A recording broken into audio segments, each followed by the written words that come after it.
मैंने बहस का पॉइंट छोड़ा ही नहीं था कोई। नहीं छोड़ा तो रखना क्या छोड़ा हाँ, था? वो ये था कि आदमी जो है जल्दी ज्यादा इजीली मूव ऑन कर जाते हैं कि मेल डोमिनेटेड। ये क्या बात थी? मैं इसको सपोर्ट नहीं कर रहा, सॉरी मैं इसको सपोर्ट नहीं कर रहा। मैं कह रहा हूँ एक जनरल हमारी कंडीशन ऐसी है, ऐसा होना नहीं चाहिए। ये तो राइट्स के हिसाब से होना चाहिए। औरतों में थ्रेशोल्ड ज्यादा होता है पेन को बर्दाश्त करने का। इसमें राइट्स कहाँ से आ गए? ये तो हर इंसान के अपने ऊपर डिपेंड करता है। राइटफुली जो कुछ भी होना है ये हम बैलेंस इस तरह से बनाएंगे ना। अच्छा, मतलब मेल डोमिनेंट सोसाइटी मैंने कहा जो एग्जिस्ट कर रही है, मैं उसकी बात कर रहा हूँ। ऐसा होना नहीं चाहिए। तो हम इस तरह करते हैं, आप, मैं और हम सब मिलके इस सोसाइटी को आहिस्ते आहिस्ते करके चेंज करने की कोशिश करते हैं। फीमेल डोमिनेंट करते हैं। नहीं, ये भी नहीं। वो मैं नहीं कह रहा। मैं वो नहीं कह रहा हूँ। चले जी, कुछ पूछना चाह रहे हैं? हाँ जी, ये पूछना ही चाह रहा था कि ये खैर चले डिसऑर्डर में आता है कि जैसे हमारी तो बाज़ दफा ये हम नॉर्म समझते हैं कि घर दफ्तर में बिल्कुल जो मर्द साहब है उनका बड़ा हुक्म चल रहा है और सारी कुछ बहुत डोमिनेंट किस्म के। घर आते ही वो बेगम की जब यानी उसमें तहवील में कहना चाहिए आ जाते हैं, तो फिर वो बिल्कुल ऐसे जैसे भीगी बिल्ली बन जाते हैं। तो यार सुकून की जिंदगी गुजारनी है तो ये करना पड़ता है। बेगम की तहवील में आ जाते हैं। उनके अल्फाज का सिलेक्शन तो सुनिए। ये आपके सामने बहुत सारी खवातीन ऐसी होंगी बैठे हुए जो कि कह रही होंगी ये किस दुनिया का आदमी है, ये हमारे घर में तो नहीं होता। आ जाता है। आप हथियार डाल देते हैं घर आते ही?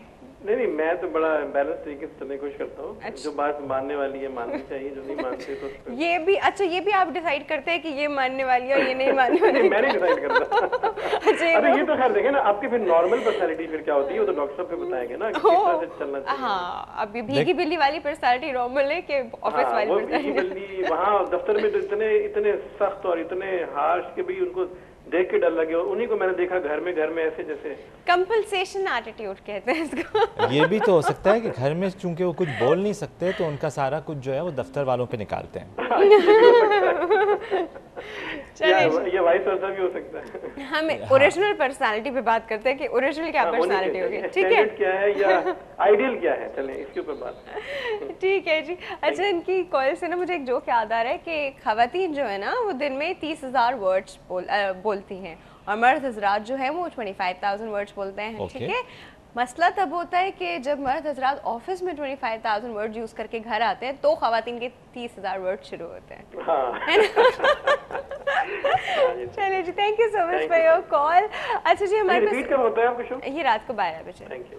अच्छा जी, हमारे पास पहले एक पैकेज है मल्टीपल पर्सनालिटी डिसऑर्डर पे। पहले वो पैकेज देखते हैं फिर और बात करते हैं।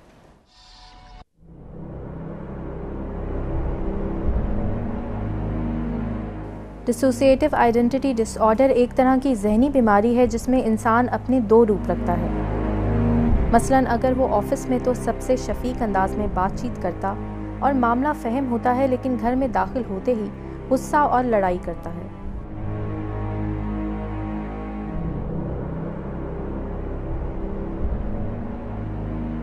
इस मर्ज़ में मुब्तला शख्स के दुनिया को देखने का अपना ही अंदाज और नज़रिया होता है।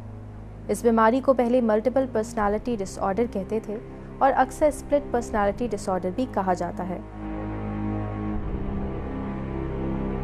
डिसोसिएटिव आइडेंटिटी डिसऑर्डर के मरीज़ों के आदाद शुमार अमूमन नफ्सियाती हस्पताल में इसका रेशो 3% है, जबकि मर्दों के मुकाबले में ख़वातीन में इस मर्ज़ का तनासब 9 गुना ज़्यादा है।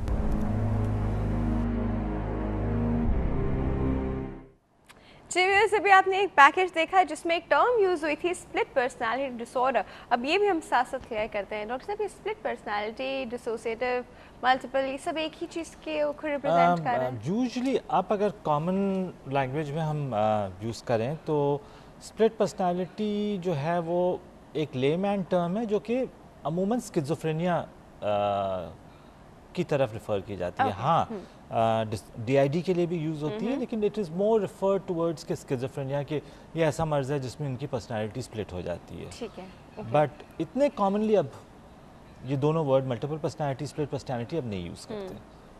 अच्छा, अब नहीं यूज़ करते।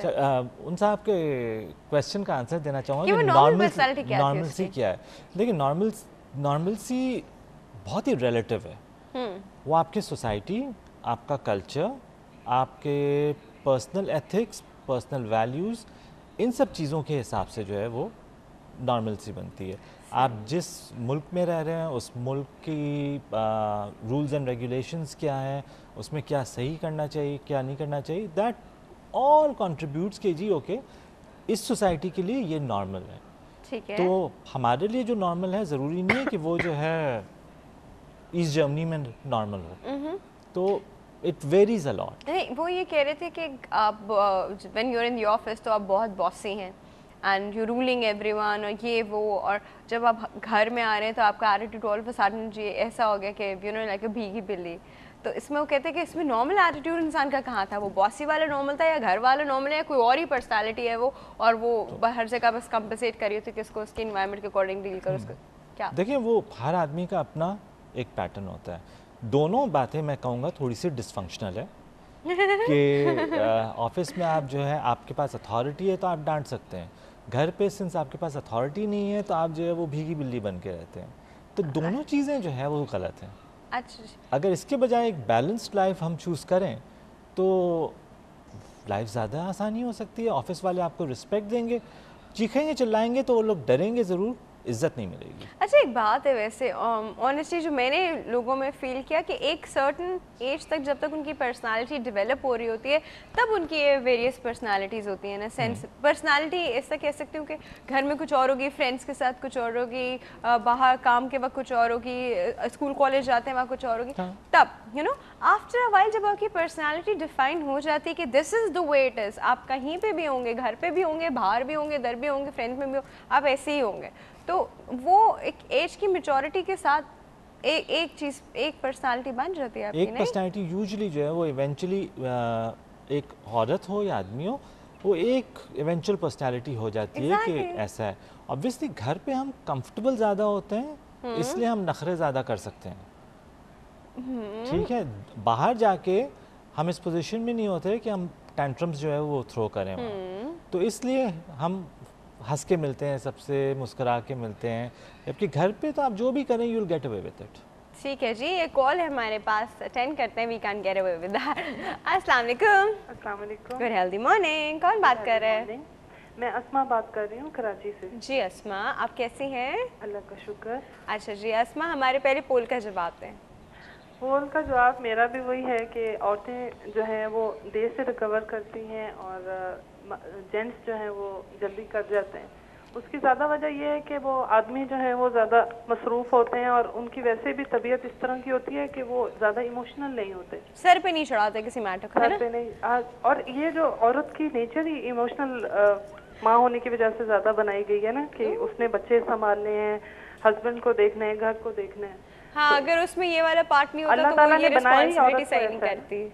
अच्छा, ये भी है। इस वजह से वो ज्यादा टची होती है तो वो ज्यादा टाइम ले जाती है कि ये इस तरह से नहीं होना चाहिए था, ये ऐसा हुआ। वो टाइम लाइफ टाइम नहीं होना चाहिए ना। बिल्कुल नहीं होना चाहिए, लेकिन ये कि आदमी ज्यादा जल्दी निकल आते हैं इस चीज। आदमी ज्यादा जल्दी नहीं। कुछ पूछना चाह रही हैं? जी, ये डॉक्टर मानसा को तो पहले मैंने ये कहना था कि मुझे इनका जो स्टाइल है बात करने का वो बहुत पसंद है। क्या बात है। थैंक यू जी, बहुत शुक्रिया आपका।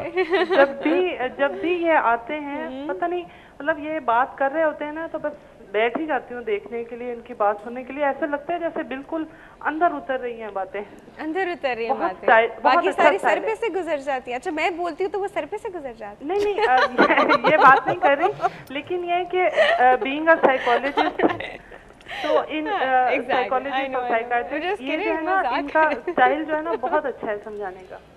ठीक है जी, थैंक यू सो मच। आपने thank you so much, I really appreciate आपने बात की। लेकिन यकीन जाने ये हर प्रोग्राम में सुनती हैं कि ये कितनी खूबसूरत लग रही हैं, कितनी स्टाइलिश लग रही हैं। मैंने कभी आज तक कंप्लेन की, किसी गेस्ट ने कंप्लेन की? हाँ, मेरी थोड़ी सी तारीफ हो गई तो आप जो है वो सॉरी नहीं, मैं एक्चुअली इन्होंने कहा हर बात दिल में उतरी है तो मैंने कहा बाकी बातें सर पे से गुजरी होंगी तो यू नो। अच्छा, मुझे आपसे ये पूछना था कि ये फेसबुक का वो एड्रेस बता रहे थे वो मैं प्रॉपर्ली वो लिख नहीं पाई हूँ, तो काइंडली अगर आप दोबारा रिपीट कर देते हैं। देखिए, फेसबुक का जो सर्च का एरिया है उसमें आप टाइप कीजिएगा डिप्रेशन, DEPRESSION सेंट्रल CENTRAL। ये हम एक ग्रुप रन कर रहे हैं सिर्फ उन लोगों के लिए जो डिप्रेस्ड हैं।